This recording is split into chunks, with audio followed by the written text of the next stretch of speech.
Hello, everybody. Welcome back to the San Diego Bass Fishing Podcast.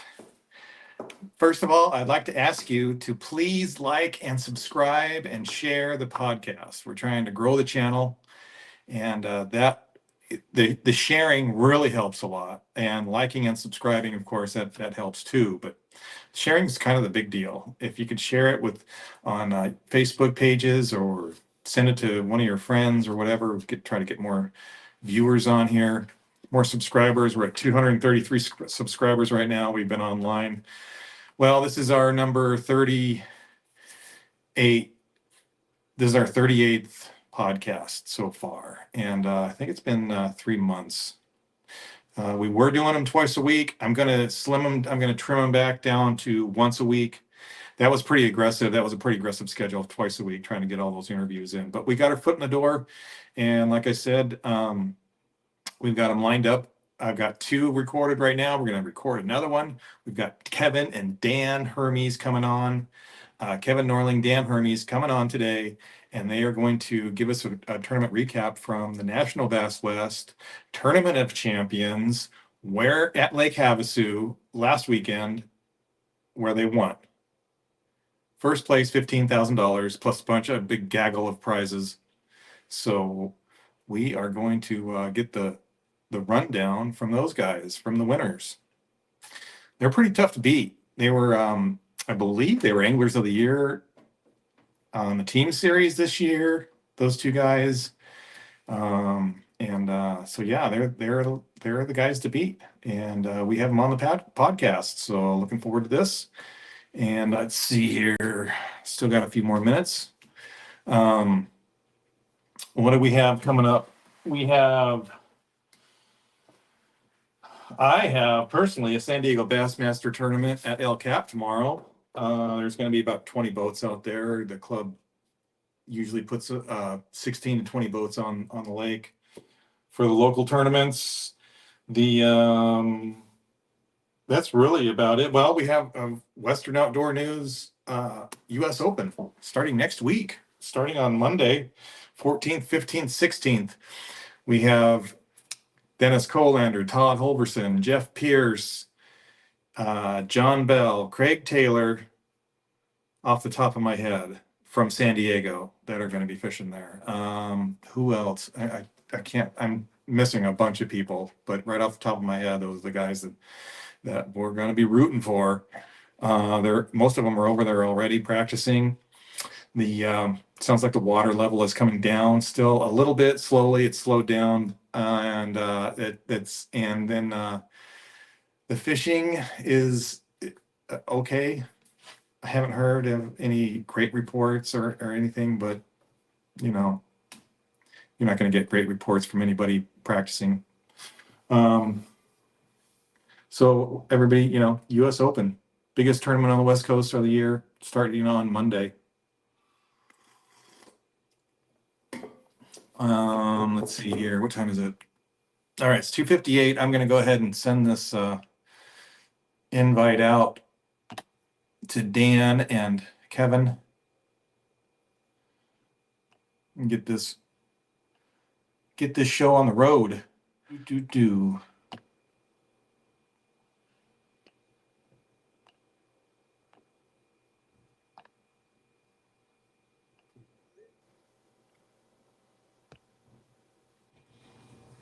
All right, invites are sent. Let's see how long it takes them to show up. My glasses are.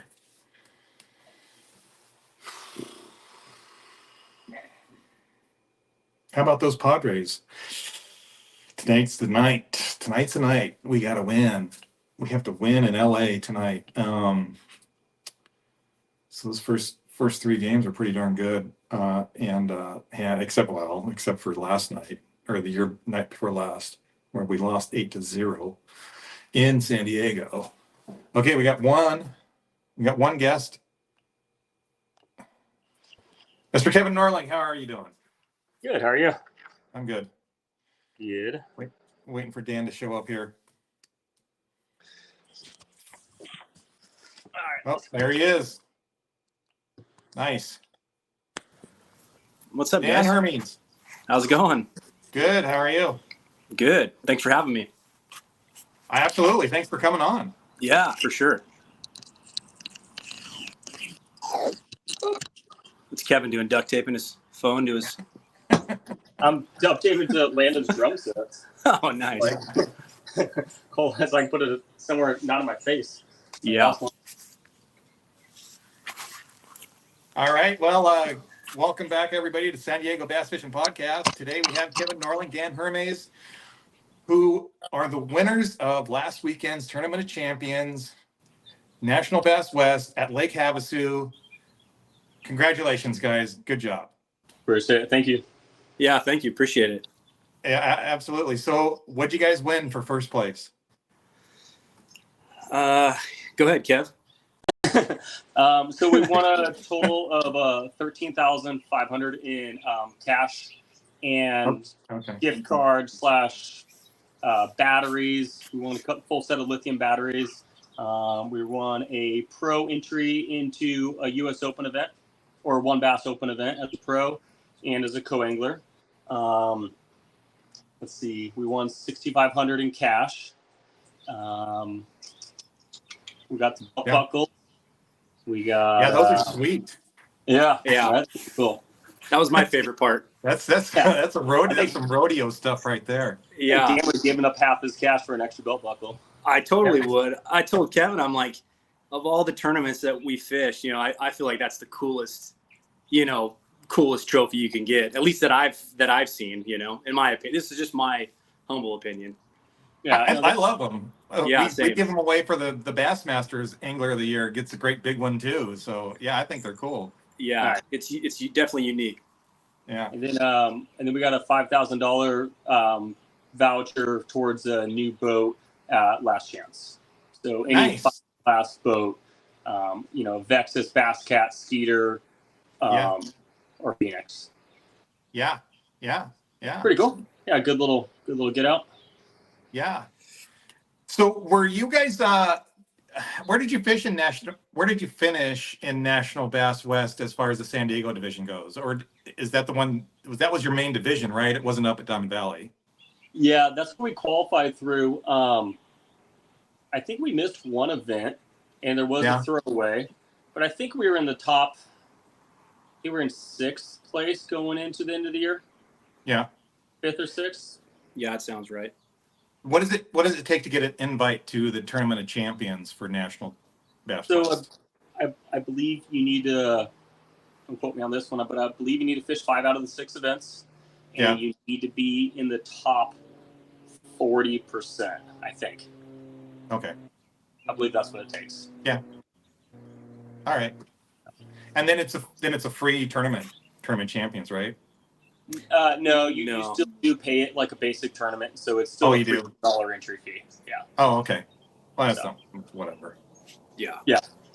Some do combinations throughout the end of the year, and then like Slight, I know used to do the the top 10 had a free entry, and then the 10 through 20 or 11 through 20 or whatever you take would pay a $300 entry fee. Right. Kind of just sweeten the pot up a little bit. Yeah. We always add that $300 to our winnings. Make it sound better.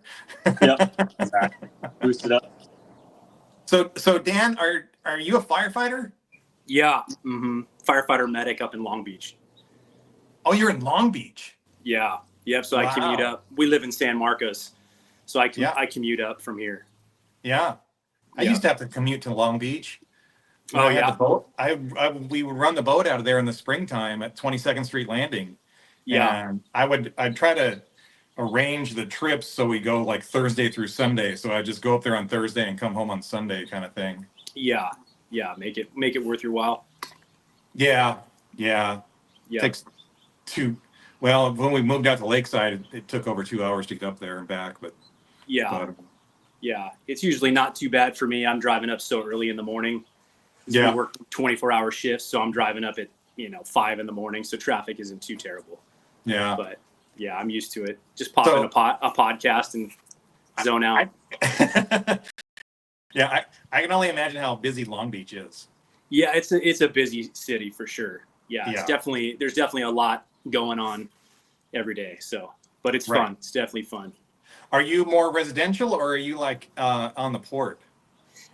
So it's the whole city of Long Beach. So we have stations all throughout that city, in the port, and throughout the rest of the city.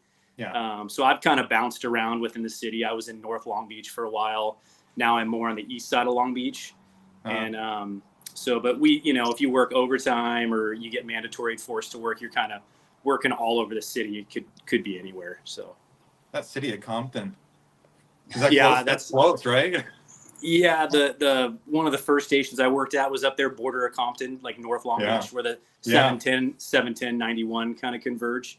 Yeah. So, but yeah, definitely spent some time up in that area. Nice. Yeah. Right on. Yeah. Cool. So, if you guys don't mind giving me a rundown, what happened at Havasu? Black Berkeley power worms in 20 feet of water. Nice. Light line. I knew it. That was my guess. Secrets out. Yeah.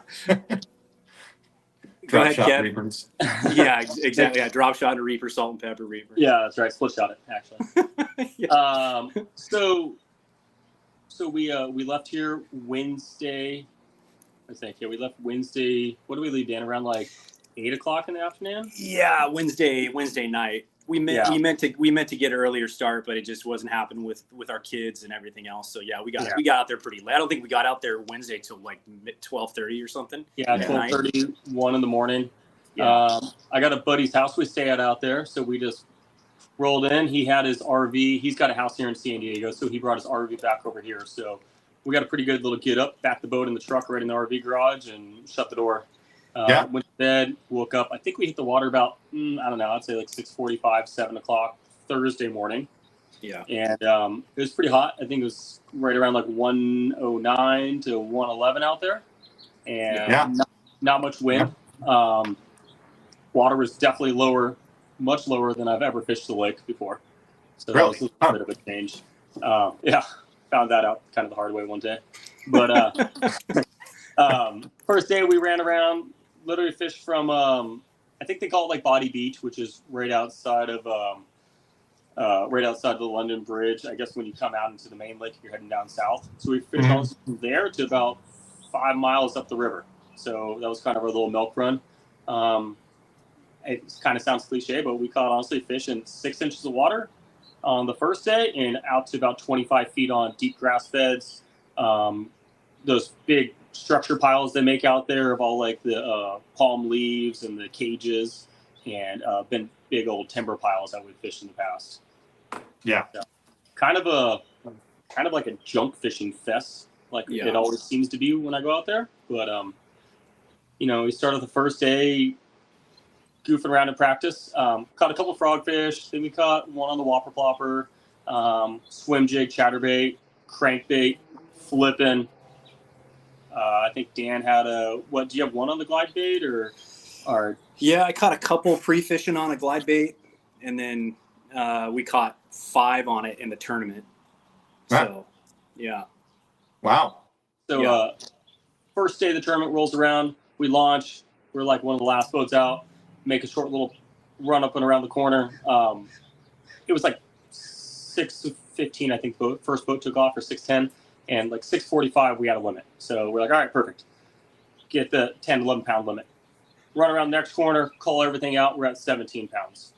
Go down towards the island, more towards where it did most of our damage, I'd say would be over there next to Body Beach, kind of that grass beds out there. And we upgraded to 20 and a half. We weren't at 21 yet. We were like 20 and a half by 9 in the morning. So we kind of said, sweats off. Yeah, sweats off, exactly. So catch the limit is always, a challenge, kind of can be out there. So we just felt like, we could do no wrong. So we ran around, so, I talked to Dan, so let's put all the little sissy rods away and pick up something big and try to catch a, 6-7 pounder. I don't want to catch another 3 pounder. So we ran around and it was like 310, 4.3, 4.4, 4.5. And I think we ended up, Dan caught a nice smallie the first day. I want to say it was like 470 or something like that. Yeah. And, that got us to the 21 pounds at about 11 o'clock. And then we really just went pre-fishing again and just kind of looking. Try not to burn any water. We fished earlier in the day and nothing I wanted to fish tomorrow or on Saturday. And then we weighed in 21 and like 2160, I think it was. Yeah, I think so. Something like that. That put you guys like 3 pounds ahead of everybody, right? Yeah, we had a good little booster, and it was nice because we didn't have a fish over 5 pounds. All of our fish were just straight clones. Right. You know? So that was nice. Usually you see guys leading these things, they got 22 pounds, but they got 8-pounder. Right. So, I mean, we didn't have any miracle fish like that. Right. Second day came around. We were one of the first boats out. Made the first run, caught a small one. Second spot, nothing. Third spot, nothing. Fourth spot, 3-pounder. And we're going to, this is magically different than the day before. we Dramatically. Yeah. Now, it wasn't 111, but we were sweating everything. So we ran around, fished some other stuff. I think we caught a limit of about 1230, I want to say, and maybe 9 pounds, like little rats. We went up and started following the contour lines out deep, and we were, there's a lot of people fish out there where the orange grove is out in the middle. We were chasing ourselves on some grass and contour lines out that deep, and we ended up catching a 4.5, a 4, and I think a nice, a 3 something smallie. And I think we caught out one of the other dinks and got ourselves up to that 17 pounds. So, wow. First day was not like the second and was not like practice. So it was just kind of, keep an open mind and don't stop the trolling motor from moving and keep on casting. Yeah. Yeah. How many days a year? How many days a year do you go and fish Havasu? Roughly 3. Yeah, these 3 right here. Yeah. I was telling Dan, we were talking about this earlier. Before I had kids, I would go out there once a month. Really? Go out there for the weekend, whatever, every other month, whatever we could, just to go goof around and practice. And it was a fun, different place to fish. River system, backwaters, channels. Not swing tide, but you got current pulling from Laughlin down. And then since the kids, it was maybe 7 hours of practice on Wednesday and the tournament. And right after the tournament, we hooked up and we kicked it right back home. Yeah. Nice. Yeah, it worked out. Yeah, it did. So did you get so you didn't have to go up into the river at all, and obviously you just stayed right there in the lake. Well, right. So during the practice, I jammed up into the river, and coming out of it, it was quite a bit lower, and I threw myself right up on top of a sandbar. So I kind of, me and Dan screwed around for about 2 hours trying to get my boat off that thing. And I've fished this place so many times that I've ran that. I've got trails running right through this spot. And the lake was, I would say, was a good 3 feet vertical lower than I've ever fished it. Huh. So that definitely caught the keel of my boat. And luckily, Chris Nickerson swung over and towed our boat off, or we'd probably still be there till night. So I'm imagining that exposed a lot of grass, like a lot of topped out grass. Yeah, there Not was a ton. a lot of some shallow coves that we went into the past years. It was just choked out. Not it could mean, we threw the buzzer around, and we had one blow up on the buzzer in some shallow grass, and that was it. And it didn't stick, and we just turned around and kept on going deeper, deeper, and deeper. Yeah. Well, what are you guys' plans for next year? What are you going to fish? Go for it, Dan. I think we're going to do national for sure. Okay. And then kind of cherry pick maybe some ABA and then the new ECBT series coming out. Yeah. And then we both want to fish on the pro side, at least one of the one bass tournaments. So. Oh, okay. Yeah. So try to squeeze one of those in. Yeah. But other than that, just kind of cherry picking. I think the only one that we're really committed to right now is the national bass. So. Oh, okay. We'll kind of see how it goes. Right. So it's all indicative of the kids. We both have kids now, so it's that between that and work, it's going to be a challenge. But absolutely priorities. Yeah, exactly. Most definitely. Yeah. Well, I know you guys are both busy, and thank you guys for coming on. We're just going to go ahead and end it here. We got 20 minutes already, so Cool. Thank you for coming on. Congratulations on your big win, and we'll talk to you next time. All right, Sounds Bruce. good. I appreciate it. Thanks for having us. All right. Thanks, Yeah, Bruce. talk to you guys later. Thanks. All right, guys. Bye. See ya.